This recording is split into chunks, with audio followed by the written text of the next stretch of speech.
අපි අද සාදන්න යන්නේ බිලිං අච්චාරු. පළමුවෙන්ම හොඳින් සෝදාගත් බිලිං දෙපැත්තම සුද්ධ කරලා මේ විදියට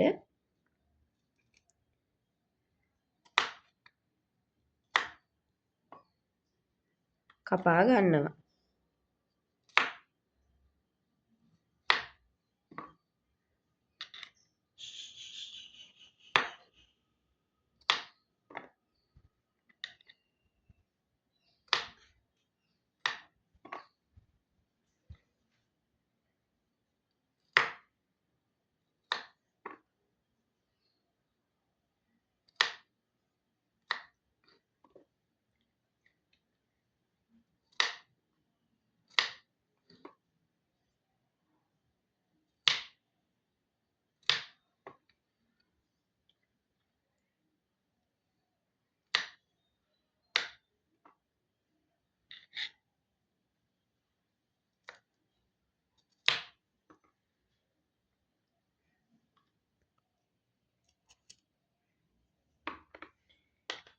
මේ ආකාරයෙන් කපාගත්තු බිලින් ටික අපි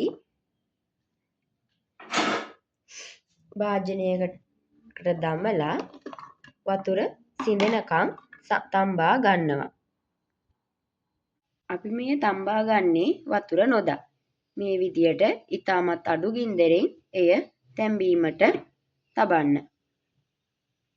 අපි බිලින් ටික තැම්බෙන තුරු තෙල් ටිකක් තාච්චියට දමා එය රත් වන විට සුදු ලූණු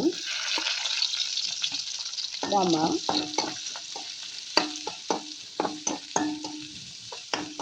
යොද ගන්නවා.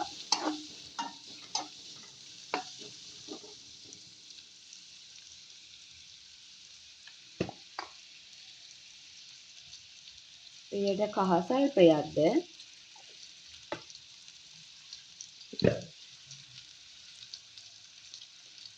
ලුණු කුඩු සල්පයක්ද මිරිස් කුඩු සල්පයක්ද එකතු කරනු ලබනවා.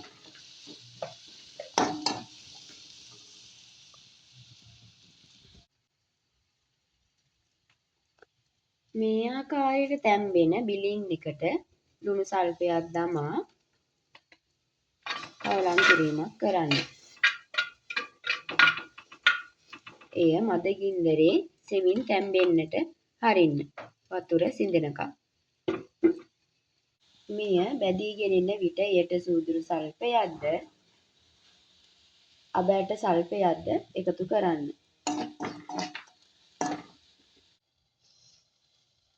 තැම්බීගෙන එන බිලින් ටිකට අපි දැන් සීනි සල්පයක් එකතු කරනවා.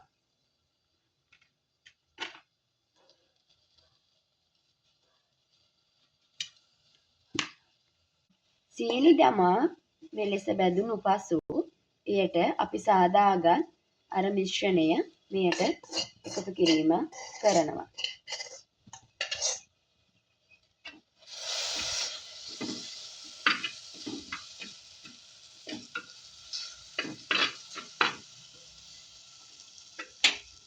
ගින්දර නිවා මේ ආකාරයට එය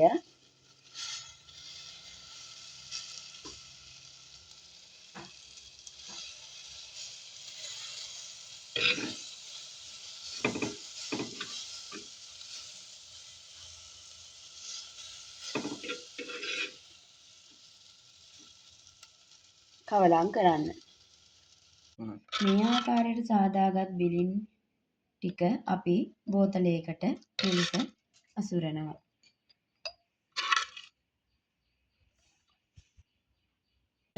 මෙලෙස සකස් කරගත් බිලින් අපිට වෙළඳ පොළට නිකුත් කිරීමට හැකියාවක් ලැබීම තියෙනවා.